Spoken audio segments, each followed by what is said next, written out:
Good morning, everyone, and thank you for being here today. My name is Brendan Ozawa de Silva.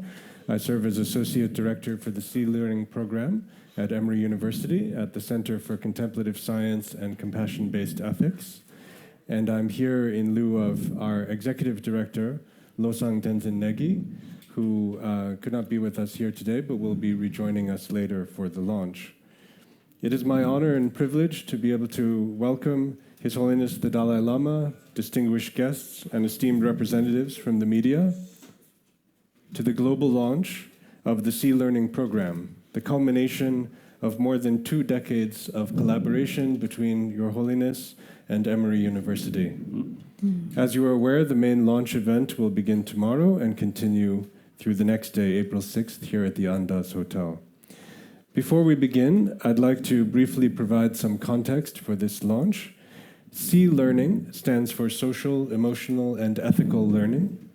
It is a K-12 program developed at Emory University in Atlanta, Georgia, USA, at the request of His Holiness the Dalai Lama and with his generous support. The university's relationship with His Holiness goes back to 1998, when His Holiness presided over the establishment of the Emory-Tibet Partnership. Since then, Emory has developed a number of programs with the help and guidance of His Holiness. These include the Cognitively Based Compassion Training Program, or CBCT, which is a secular and research-based program based on the Tibetan tradition of mind training called Lojong, that uses contemplative exercises to enhance and expand one's compassion. Additionally, the Robert A. Paul Emory Tibet Science Initiative is a comprehensive program integrating contemporary science training into the core monastic curriculum for both Tibetan monks and nuns here in India. The C-Learning Program is the most recent of these collaborative efforts and will undoubtedly be the most far-reaching.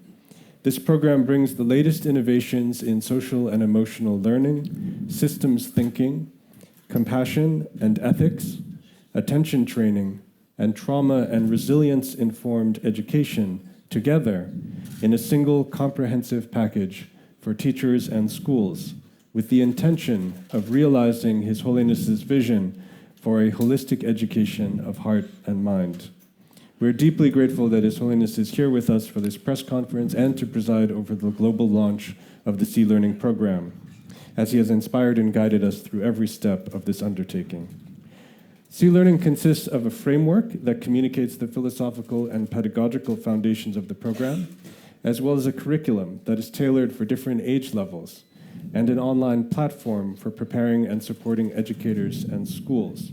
All these materials are made globally available for free, thanks to the generous support of His Holiness.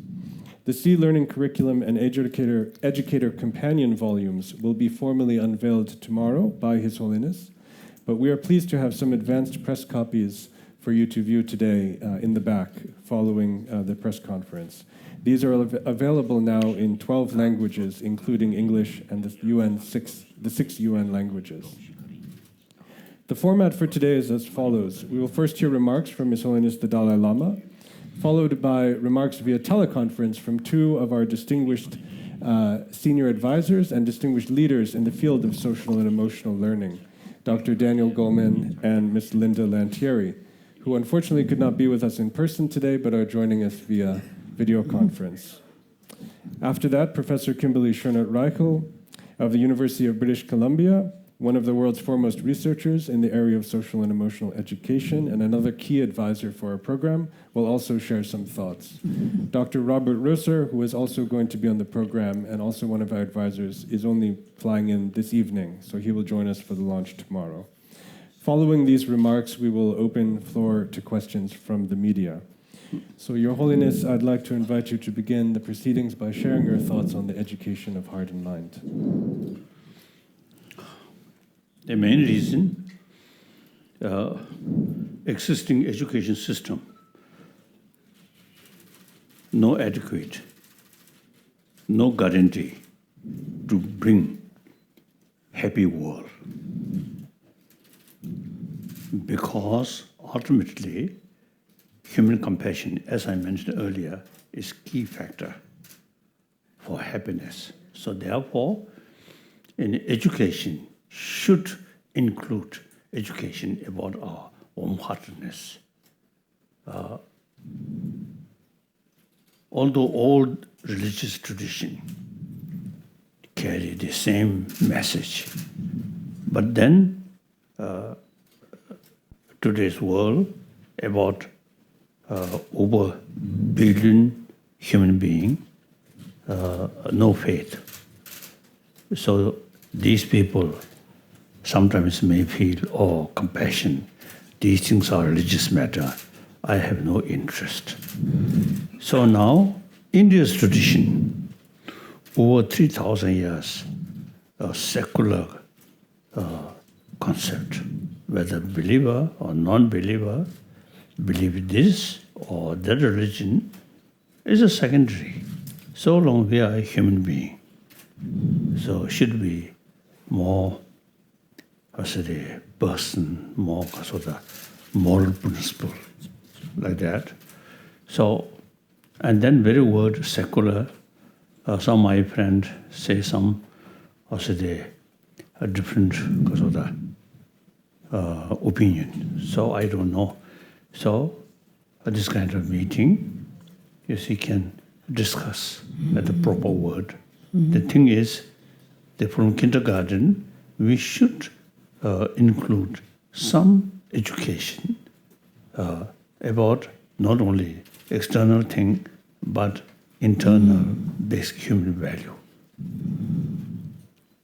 So these days I call the hygiene of physical, beside that, hygiene of emotion is very necessary.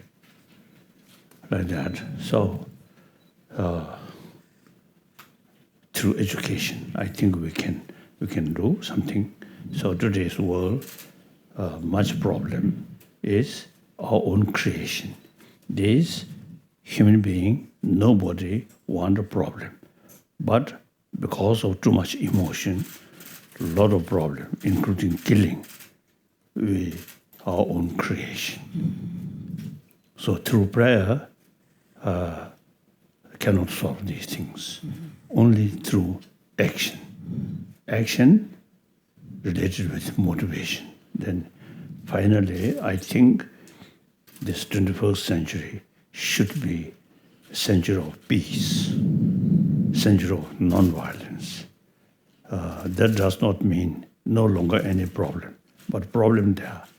Then whenever we come across some problem, the method face that problem through non-violent way, through dialogue. So through education, we can change these things. We can achieve that kind of mental attitude through education. So, that's all. So I'm looking forward to hear or to see next few days some discussion. I really hoping to get some practical idea, and eventually I think this something like become worldwide movement. Thank you. Thank you so much, Your Holiness. I'd like to now direct your attention to the monitor, and Yes. we will hear the remarks of Dr. Daniel Goleman. I'm Sound. heartbroken not to be there. Can you hear? Yes? It just came in, Dan. Is the sound coming through, Brendan? It's just coming in now, Dan. Yes. Your Holiness, I'm very sad not to be there in person. My heart really said I should go, but my lung doctor said no. So I'm not there actually with you, but I'm here virtually. Some background. When I wrote Emotional Intelligence, that book, some 25 years ago, I argued for educating students' emotional and social skills. I was spurred then by the finding that when it came to students' problems like violence and drug abuse, depression, and dropouts, the programs that worked all cultivated the same basic skills: self-awareness, self-management, empathy, and social skills. All of these help kids make good decisions in their lives.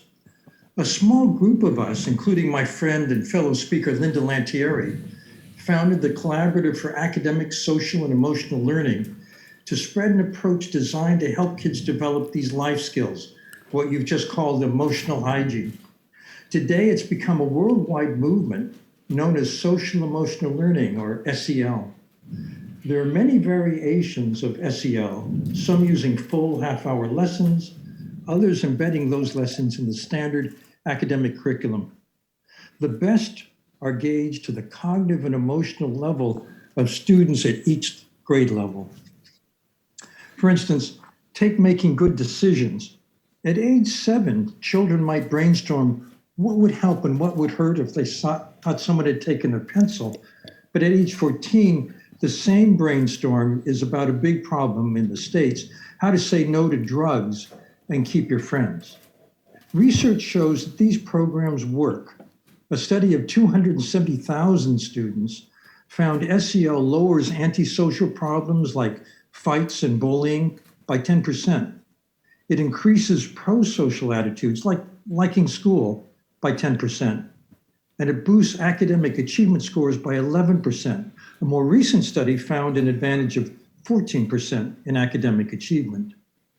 And these benefits last up to 18 years, which is the longest SEL students have been tracked down.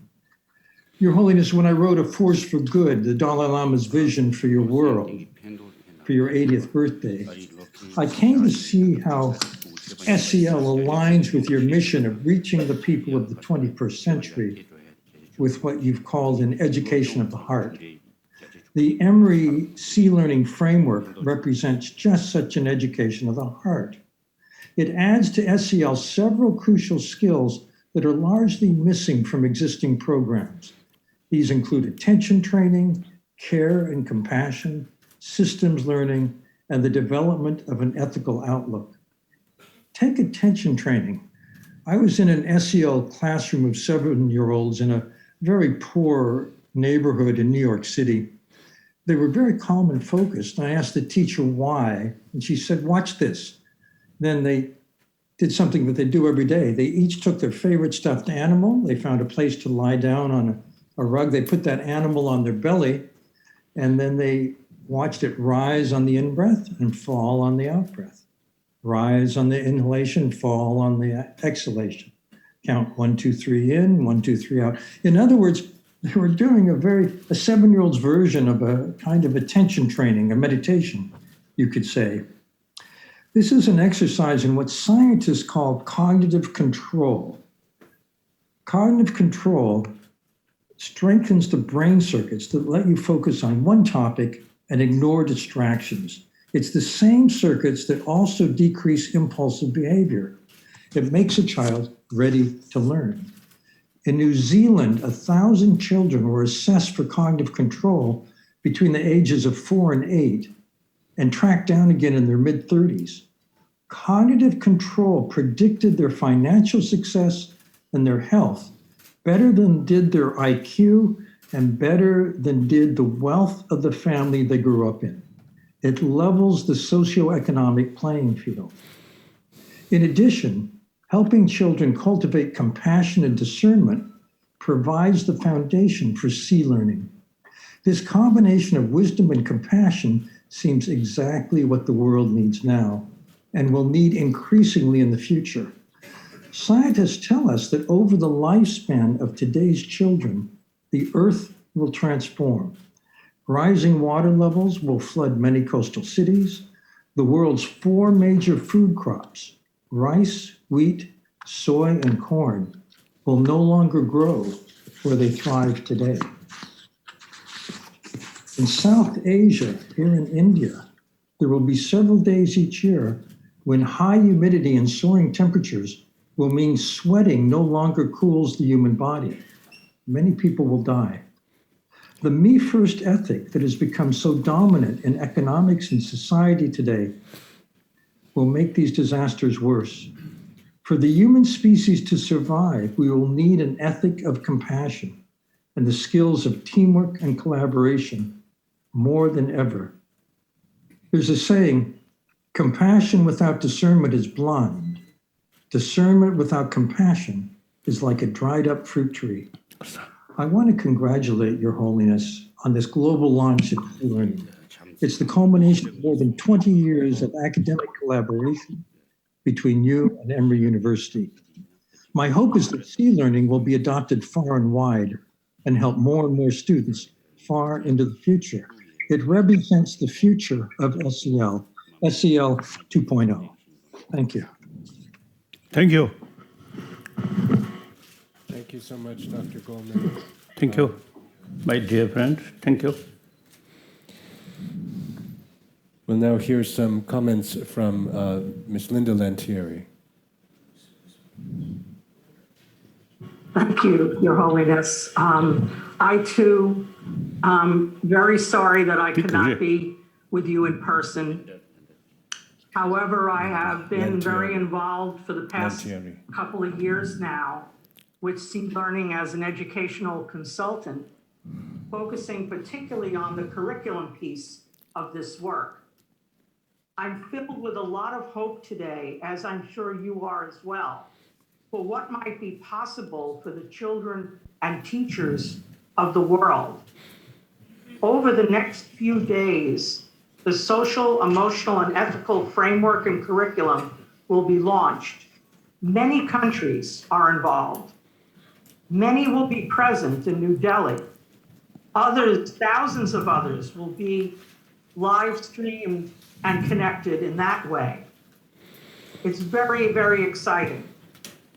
And as Dan Goldman has mentioned, over the past 25 years, I too have been involved in a movement in education that is called social and emotional learning, or SEL.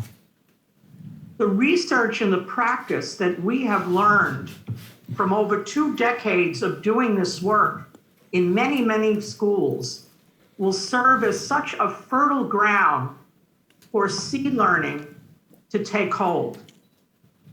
What is exciting, however, about this program is that it goes even deeper and further than we currently have ever gone in education of the heart in schools. In training the mind, C-learning does educate the heart. And a large component of C-learning is what Dan Goldman talked about, this thread of compassion and attention training, as well as focusing not only on the personal and the social, but on the systemic as well. Such an important piece needed for our world. We're all yearning for new ways, particularly nonviolent ways, as you've mentioned, of resolving our conflict through compassionate engagement with each other and the world. Today and the next few days, we're putting into the hands of educators all over the world such concrete ways in which they can teach these skills, these dispositions, this learning. It's going to become a regular part of how we do school in all educational settings. The world of education has made great progress in educating the heart as well as the mind through SEL. However, we're now ready for a deeper and not necessarily something that is school reform, but a transformation that needs to take place. And that means we need to cultivate not only children's minds, but their hearts and spirits as well. We have to lift up these ways of being in our classrooms, the focusing in on our shared humanity, the focusing on cultivating inner resilience in the face of trauma that so many young people face, learning about systems thinking and how interdependent everything and everyone really is. That children and adults would be able to see each other as their sister and brother, as part of their human family. What better place to learn these things than to bring them into the places where young people congregate in large numbers all over the world in our schools? What an opportunity for them to be prepared for the challenges and opportunities they will face. I'm going to leave you, Your Holiness, with one story. It's from my many years in the classroom, and it's one that is not easy for me to tell, and I think you'll understand why. I was with a group of teenagers in a very poor and dangerous part of New York City. All of these young people were growing up with violence all around them. And in this classroom, almost every one of them had experienced someone either being shot or killed by violence. I was observing this classroom, and I was observing a teacher who was teaching these skills that the C Learning espouses. And the teacher was asking each student to share a goal they had for themselves at 21. Most of these teenagers were around 17 or 18. One of the young men, his name is Eugene, said to be alive at 21. A couple of months after I observed in this classroom, I was sitting at my desk, and Eugene's principal called me, and she said, I have some very sad news. Eugene was in a very dangerous part of New York City. He was with his girlfriend right on a street corner, and he was seeing a car go by, and he knew this car was going to shoot at him. Someone in the car was going to shoot at him. He pushed his girlfriend to the ground, and he himself took the bullet. She said, he's alive. He's in a public hospital in New York City, but he will never walk for the rest of his life. I have to confess that it took me 3 days before I could have the courage and balance of my own emotions to face seeing him. I arrived at the hospital, and I saw a hospital ward with over 40 young people who looked just like Eugene, and they were all in wheelchairs. And I looked around to try to find him, and I saw him. He was in the corner of the room. He was in a circle of wheelchairs, and he was speaking. He saw me come in the room, and he just nodded to me as if to say, could I continue to do what I'm doing? Will you wait for me? And I nodded back. Soon after, we had some time alone, and I asked him what he was doing. And he said, I was teaching some of these guys some of the things you taught us. I couldn't believe what he said. But then it went on in even a more significant way. I said, how are you, Eugene? He said, I've been terrible until this morning when I woke up. And I said, what happened when you woke up this morning? He said, you know what I did? I decided to forgive the guy who pulled that trigger because he didn't know the better way that I did. And ever since then, I'm feeling much, much better. Clearly, Eugene had the compassion and the ability to regulate his emotion, all of the things we're trying to bring to the world today. C Learning is giving the children of the world a better way. And as adults, our job is now to make ourselves ready for that challenge. And in the next 3 days, I know many more educators all over the world, through being live streamed as well as being there in person, will begin to learn these really concrete ways that they can make a difference. In the meantime, this gathering will help spread the word far and wide. We know that the things that Dan Goleman talked about that are happening in the world are not inevitable, they're preventable. We know that. And we know that the children who are learning this new way of being have what I call weapons of the spirit. They won't be stopped in creating a world worthy of our children.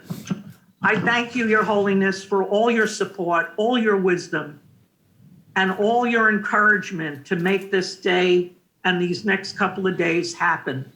And I know the world will be so much richer for it. I thank you again. Thank you. Thank you. Enjoy. Thank you so much, Linda. And now, finally, we'll hear from Professor Kim Schönert-Reichel.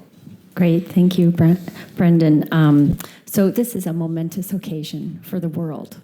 Your dream of educating the heart, of bringing it into education, is now happening.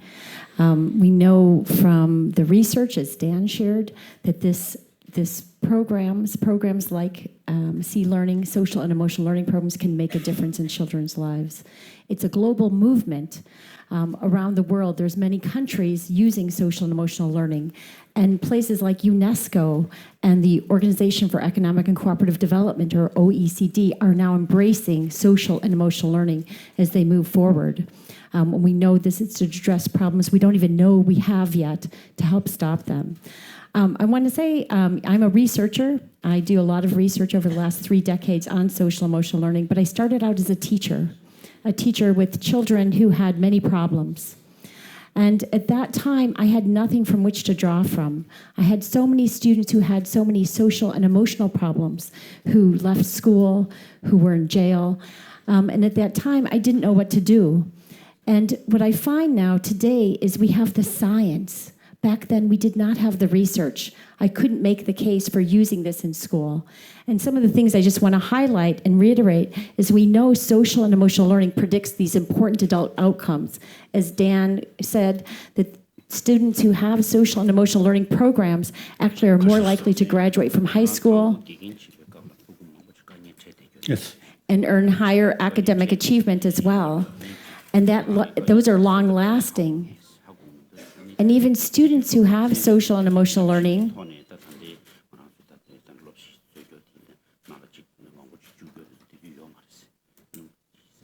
are more likely to actually volunteer in their community and to vote.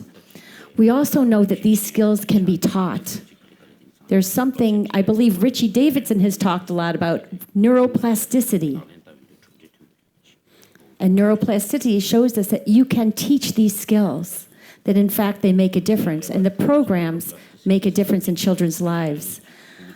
As a teacher, I received no training or preparation in social and emotional learning. I didn't know what to do. Now with C-Learning, it now embeds some critical aspects that many SEL programs don't have until now. A focus on educating the heart, compassion, as well as a systems thinking, the idea of resilience, as well as attention training. C-Learning really addresses a gap.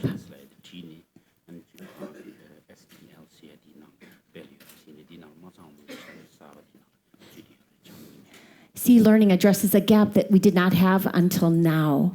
And also, what's so important is as countries move to have social and emotional learning, many don't have the curriculum translated into their languages. And C-Learning has that ability to bring to the world.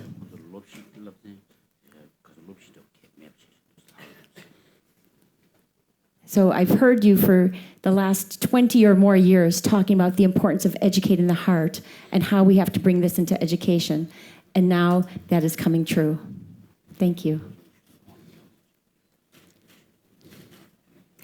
Thank you. Thank you so much, Kim. Now we'd like to open up to questions from the media. I'll just ask you, because we're here for the global launch of the C-Learning program, and we have our education experts whom we've heard from. At first, we'd like to take questions related to education, and then if we have time, we'll open up for other more general questions. If you would raise your hand, the microphone will be brought to you. Shwetal, right here, right here. Mr. Director, could you tell why have you chosen India as a venue for this global launch? And the second question I may add is that I believe this subject which you are trying to promote also deals with spirituality, because without spirituality underbeds this entire concept. So how are you going to mix this spirituality with science? As Madam Professor, she referred to science. Now, how are you going to synthesize both of them? And I get an impression that such a vast subject is being cabined into a small, like, classroom thing. I mean, how do you go about it? Okay, thank you for your questions. I'll just say a word about India, and then I'd actually like to refer your question on science and spirituality to His Holiness. He's written extensively on this topic. As I mentioned, there has been a 20-year collaboration between Emory University and His Holiness the Dalai Lama. His Holiness lives here in India. It is convenient for us to have the launch here. We wanted His Holiness to preside over the launch. However, there are also other reasons. His Holiness mentioned the ideas about bringing about secular ethics, an approach to spirituality and ethics that's secular. And as His Holiness has mentioned, India has a very long tradition of having many different religions, yet they have coexisted peacefully here for the most part throughout this very long history. So His Holiness has said India has a secular constitution. Secular not meaning against religion, but meaning open to people of all religions. So spirituality can be acknowledged, accepted, the ethical life can be appreciated, and it doesn't matter if we have different religious traditions. We find them almost all here. So His Holiness has held up India as a great example of what the world can be, that we don't have to allow our differences to divide us, and we can still have a common ethical basis based on our common humanity. So the program is a global program intended, as Professor Srinath Raikal said, for the entire world, translated now into 12 languages. But India is also a special country, so we're very happy to have the global launch here. Now, His Holiness, I don't know if you'd like to respond to the question about is there a tension between science and spirituality, or is this an approach to spirituality? Among the civilization, different civilization, Egyptian civilization, Chinese civilization, Indus Valley civilization, eventually, I think Indus Valley civilization, developed much sort of knowledge about human mind, and also philosophical fields like philosophy, or physics, quantum physics. So, one, my very, very close friend, late Raja Ramana, nuclear physicist, he once told me, in the West, quantum physics is something new. But in India, 2,600 years ago, already developed quantum physics. This is true. When we discuss with scientists about quantum physics, it seems we know much deeper. Because, you see, we already learn, like Chitta Mantra, philosophical fields. You see, there are different sort of philosophical school of thought, and including Nalanda tradition. So we learn these things. So then, India, over 3,000 years, concept about non-violence, ahimsa, and karuna. Buddha himself, product of Indian tradition. So now, India has some sort of potential to help humanity through combination of modern education and ancient education. Ancient Indian education dealing with our emotion. The modern education is in dealing with material value, including science, technology. So India, you already have the knowledge and how to training our emotion through practice of shamatha, practice of vipassana. So I feel India should pay more attention. And in order to make certain significant contribution for world, firstly, India itself should revive these ancient Indian knowledge. Not newly introduced, but just to revive ancient Indian knowledge. Then India can combine modern knowledge and ancient knowledge, like that. Modern knowledge mainly concerns physical comfort. Ancient Indian knowledge mainly concerns mental comfort. So inner world, inner peace, like that. So therefore, now you from India? Yeah. Then, so as I mentioned earlier, now modern Indian should pay more attention about your 1,000-year-old knowledge. Because now the modern knowledge, education, not adequate to bring happy society, happy world.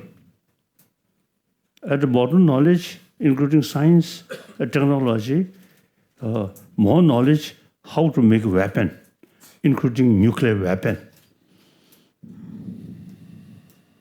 So now our future is a demilitarized world, compassionate world. Any problem, basically human problem. So that have to solve through human way. We create some problem, disagreement. Then the solution, we put the responsibility of the solution on gun. Totally wrong. Okay.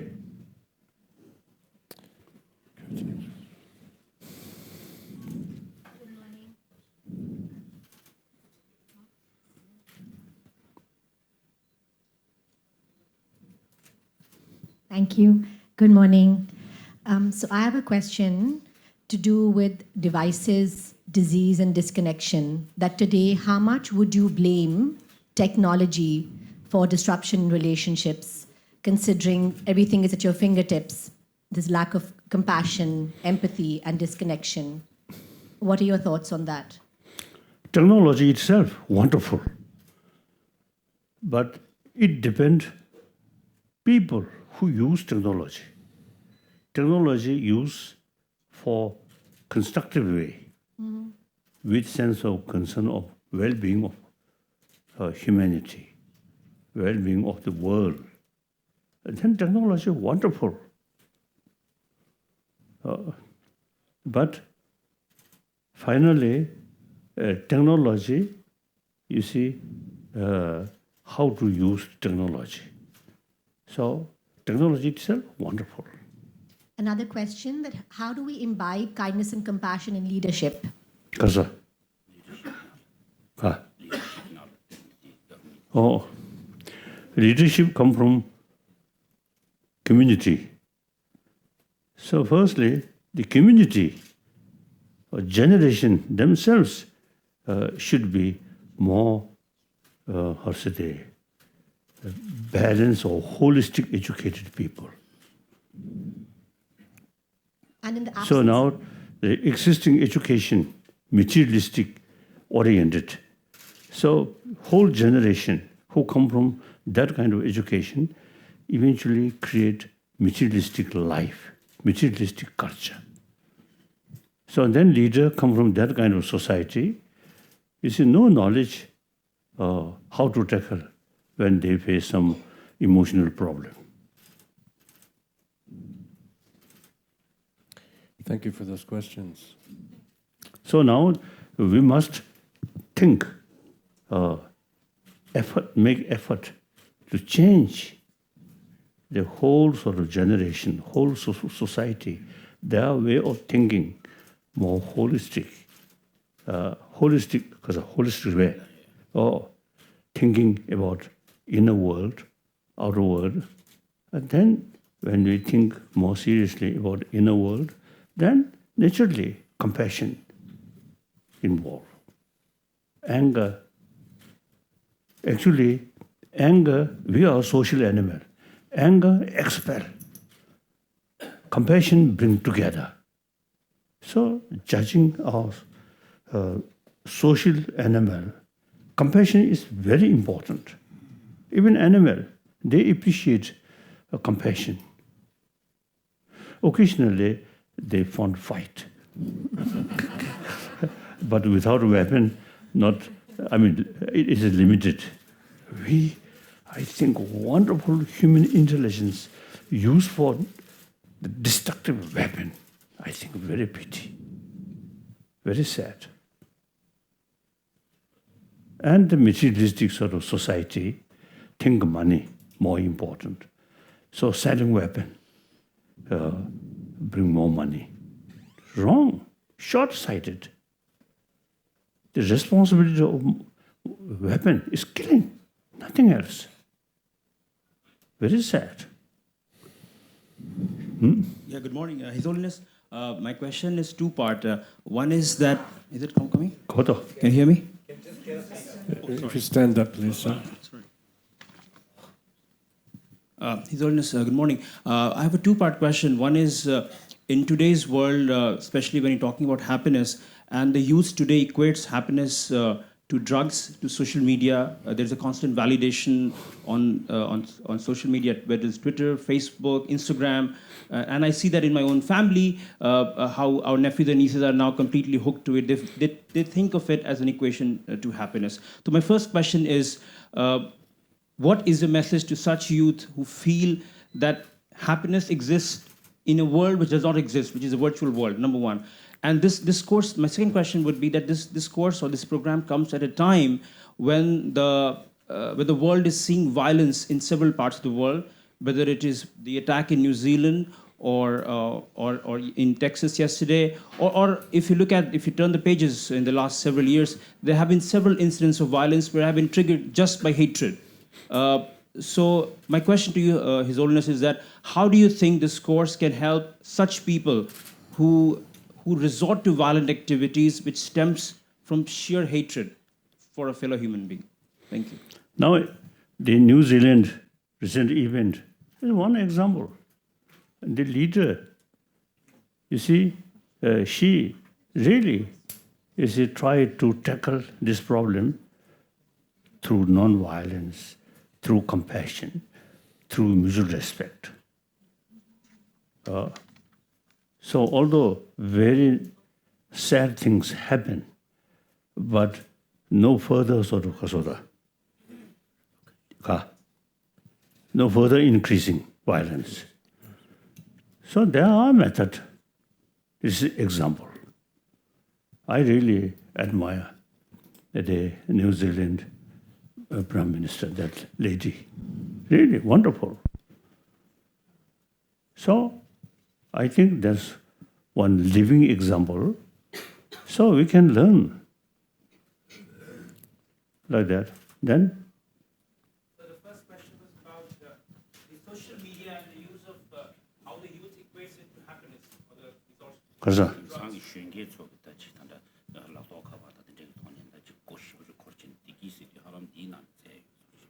Oh, I think basically we pay more attention, more awareness about sort of also the ultimate sort of, because the source or factor inner peace is the main factor. The very reason with too much sort of drug is lack of inner peace. So they sort of relying, oh, drug may bring some peace of mind. Because they do not know, they're completely ignorant how to bring inner peace. You see, no matter what the surrounding, complicated surrounding, but individual can keep peace of mind. So then drugs, alcohol, no relevant, isn't it? So these all, these are, they're related with education, knowledge, how to keep peace of mind. Yes? Do we have more questions? So it takes time. Now we have to think the fundamental level. Then gradually, I think after 10 years, 20 years, the generation who come through that kind of fuller knowledge, then the individual family become more peaceful with inner strength. Then one family join 10 family, 100 family, 1,000 family, there's a community. Then more peaceful, more, healthy-minded community. So we have to think that way. So I'm not expecting some change like a miracle. Next week some change. No. Step by step. There's no other choice. If we satisfy the present condition, doing nothing, then I think that the 21st century will repeat 20th century. Much killing. First World War, Second World War, and then later part of 20th century, live constant fear of Third World War. And then beginning of this 21st century, some sort of violence here and there. These are old thinking. When problem face, immediately they felt how to use that by force. That's totally wrong. So now this is, at the moment, we are beginning of 21st century. We have to think seriously how to build this 21st century more peaceful, more compassionate century. It is possible. Okay. His Holiness, as you know, India is in its His Holiness, in India is in its general election preparation. My question is, what kind of an education needed for nowadays politician, especially because, there are a lot of decisive bribe issues. Everything is here. My second question is, you was so glad to hear that you are specifically saying that India is a country of, India is a secular nation. There are reports and there are news about various parts from India about non-secular activism and all. How you comment on these two? Karsa.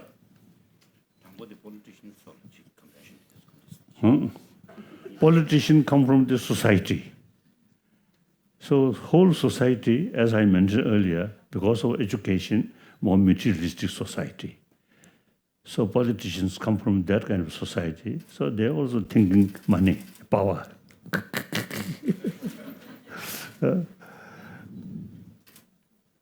So, incorrect. Second part. Oh. I think India, the 1,000 years, the religious harmony there. One example, I always was mentioning the Parsi community in Bombay, less than 100,000. Community, small community, live in big city, over several millions of people, 7 millions of Muslim, 7 million of Christian, 7 millions of Hindus, and then a few million maybe Buddhist or Jain. But no problem. I have some friend, the Parsi. No fear. So very small community, in big city, no fear. So that is India's example. So basically, this country kept all major world religious traditions lived together. I never heard among Indian Muslim problem Shia and Sunni, never. And our next country, the very name of Shia and Sunni killing each other. In this country, over 1,000 years, this is religious tolerance, really sort of here. Over 1 billion populated nation. And India, quite a complicated country, but religious harmony is, I think, wonderful. You can show rest of the world. Now India should be more active to show world at a particular area where you say the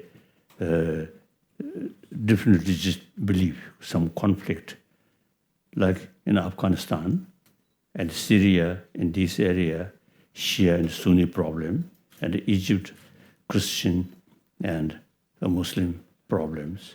I think India should make some effort how to make a contribution. Place where conflict in the name of religion. So, since many years, I suggested to Indian government should organize international religious conference. For example, 1956 International Buddhist Conference took place in Delhi. Vice President Dr. Radha Krishna is the chairman of the committee. They organized International Buddhist Conference. So now why not? International Religious Conference, you see, should take in India. Then that, not just one day ceremony, not that way. You see, at the beginning, some leaders, you see, naturally come. So let them say some greetings like that. Then secondary level of religious leader should spend 2-3 days serious discussion how to make a contribution from this country to the conflict in the name of religion, including Burma. If possible, some delegation from that group go there, these places in Afghanistan, in Iran, or this area.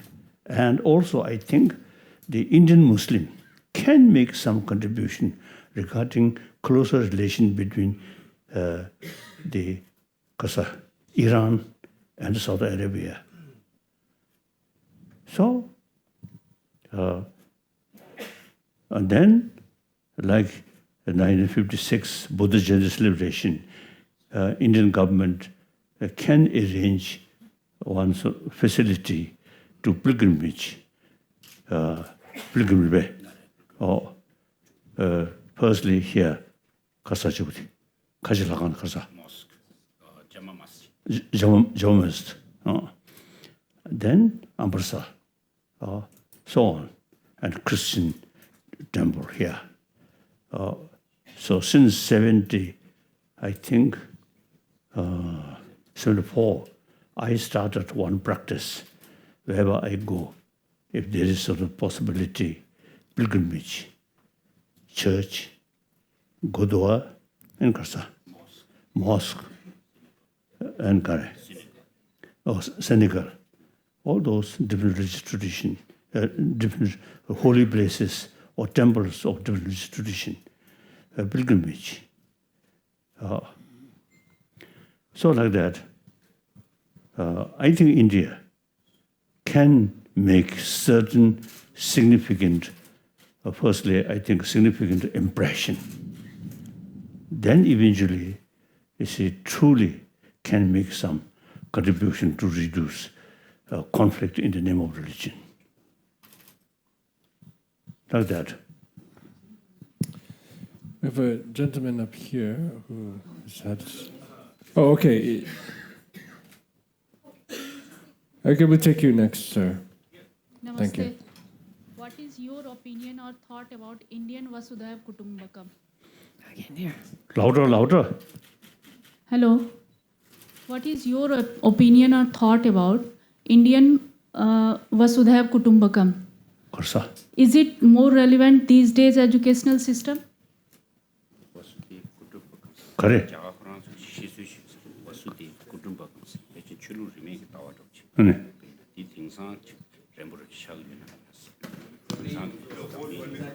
Ka?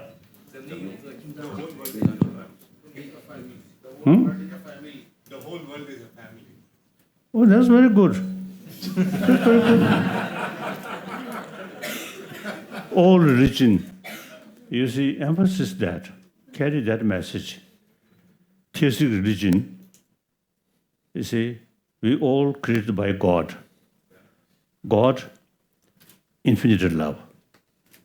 So you strictly follow that teaching and believe that, and then 7 million human beings are brothers, sisters, or same Father, God. Then you seriously think that impossible to kill each other. All are children of God. Then non-theistic religion here,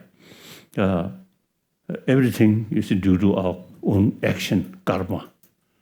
So if you harm other, so you get suffering. You help other, you get benefit. So therefore, ahimsa and karuna through law of causality. This is since the Hindu, I think Sankhya philosophy, there are 2 groups. And then one group, and then Jain philosophy, then Buddhist philosophy, no creator, Atma, no beginning. Go like that. And according to Buddhism, you see, there is some little sort of different view. Atma, in the sense, they completely separate from the body. Buddhists do not accept that, but nobody can deny existence of self. So that's the basis of rebirth. The soul, or Atma, no beginning. So life after life, go like that.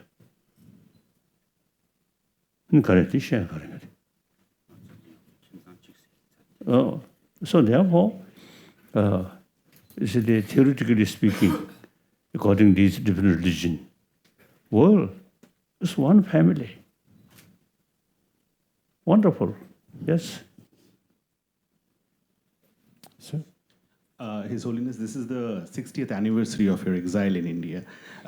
During this anniversary period, Chinese government has unleashed operation in the Tibetans living inside Tibet. Foreigners or foreign journalists have been barred to go there. In your teaching, how do you think such oppressed people can react with compassion to their oppressor? And in this light, what is your message to the Tibetans inside Tibet and the Chinese leadership? Thank you. Firstly, since 74, you see, we not sort of not to try to separate Tibet, independence Tibet. So we try, according to Pandit Nehru's advice, he very realistic advice. American force will not expel Chinese forces from Tibet. So Pandit Nehru told me, sooner or later, you have to talk with Chinese government. Then no use to raise Tibetan issue at UN. So then, 74, we decided not seeking independence. We tried to seek mutually agreeable solution. So then, 79,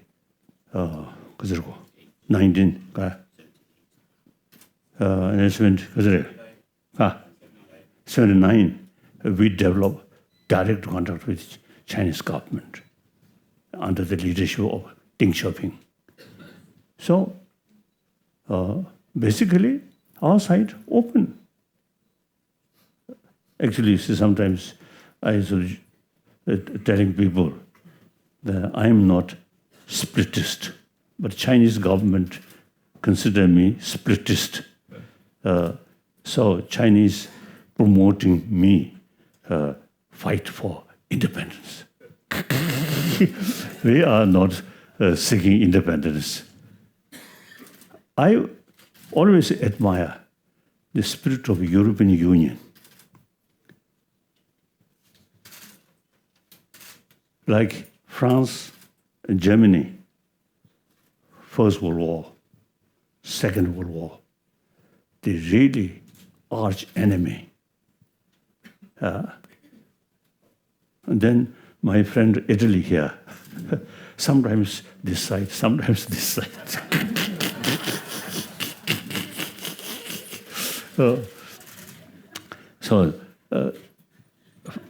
De Gaulle, French de Gaulle, and the German Adenauer, during wartime, arch enemy. But after Second World War, they think common interest is more important than individual interest. So then they create European Union. Wonderful. Since the European Union started, then at least those member states of European Union, last few decades, no violence, no killing. If European Union not start, perhaps last a few decades, some violence, some killing may take place. So I really admire the spirit of European Union. So I often used to telling that spirit should create Latin America and then Northern Africa. Africa too big, so Northern Africa, East Africa, Central Africa, something like that. Some kind of union should take place. So, therefore, our own case, I prefer Tibet remain within the People's Republic of China, some kind of union, like that. So in China, over 7 centuries, Tibet and China, very close link. I think mainly through marriage, very close link. And most important Buddha statue, which we kept in Lhasa, firstly from Bodh Gaya, then I think Tang Emperor in Xi'an. I saw the seat of that Buddha statue, now empty. So when I visited there, they told me that Buddha statue, firstly from Bodh Gaya to that Xi'an temple, Buddhist temple, then from there to Lhasa. Now still there. During Cultural Revolution, the Buddha statue also gets some punishment.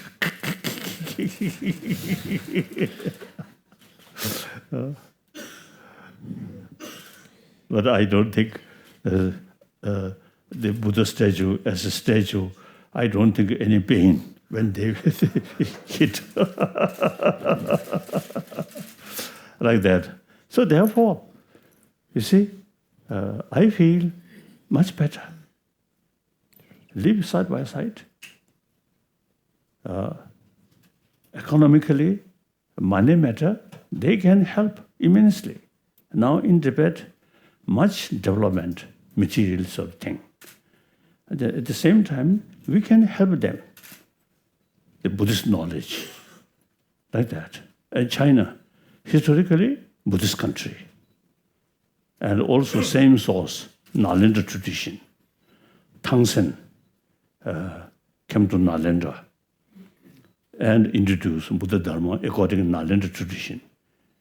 So it's the same teacher, Nagarjuna, like that. Okay, now? We just have time for... the last 3 questions now. Just two more The now. last 2 questions. Yeah. So have here and then here.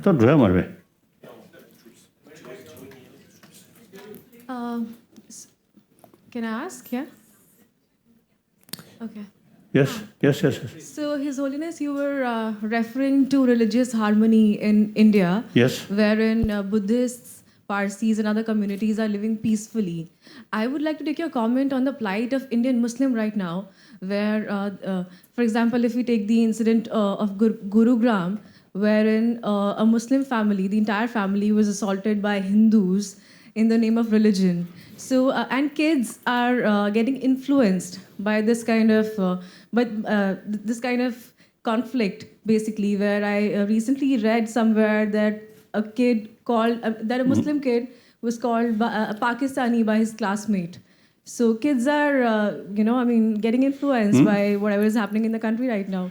So your comments on that. One more thing, because you were speaking in context with the Chinese government, I would like to ask you about this entire controversy around the reincarnation of the Dalai Lama, wherein you have said that it might be, the next reincarnation might be founded in India, but the Chinese government is saying that it has to be approved by them. So your comments and how do you plan to deal with that?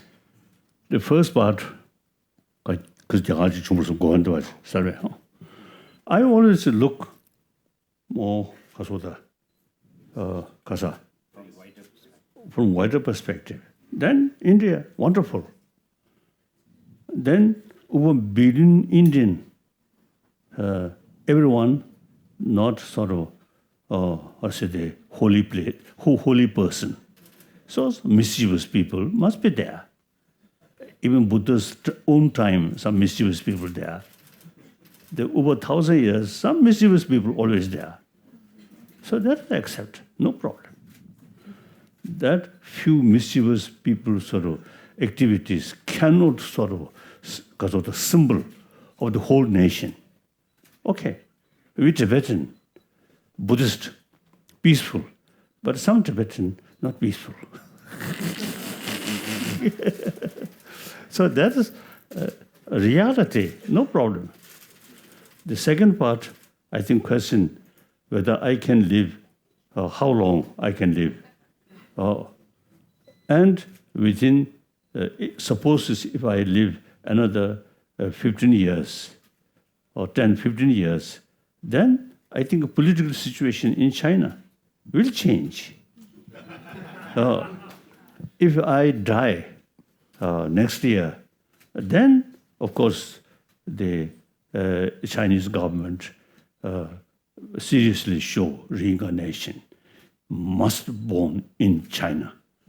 So my reincarnation, whether my sort of rebirth, not necessarily one particular place. My belief is, so long space remain, so long sentient beings suffering remain, I will remain. The first Dalai Lama also, you see, express, you see, he have no wish to born heaven. His wish, wherever some suffering area, some possibility to help someone, help us some extent, he want to or wish, you see, born that place. I also, you see, so long space remain. That's my split way. And according to my practice, I practice altruism, bodhicitta, immense help. So therefore, my sort of determination is so long space remain, so long sentient beings suffering remain, I will remain. If whole world disappear, then I'm free. Thank you so much, Your Holiness. I'm afraid that due to His Holiness's schedule, we'll have to end now, but Professor Gernot Reichel and I will be available also for interviews should you want to have more questions. In closing, please allow me to express our heartfelt thanks to His Holiness and to our expert advisors for joining us, as well as our thanks to our key patrons, the Ganden Podrang Foundation of the Dalai Lama, Yeshe Korlo Foundation, Pierre and Pamela Midyar Fund, and also the representatives of the host organizations of the launch, Mr. Tempa Tsereng from the Dalai Lama Trust, Mr. Veer Singh from Vana Foundation, Dr. Robert Paul and Dr. Gary Hawk from Emory University, and the Andaz Hotel for hosting the press conference and the refreshments which will now follow. We thank you all very much for being with us here today. We thank the media for being here during this very busy time. And if you please just hold back for a moment while His Holiness departs. Thank you.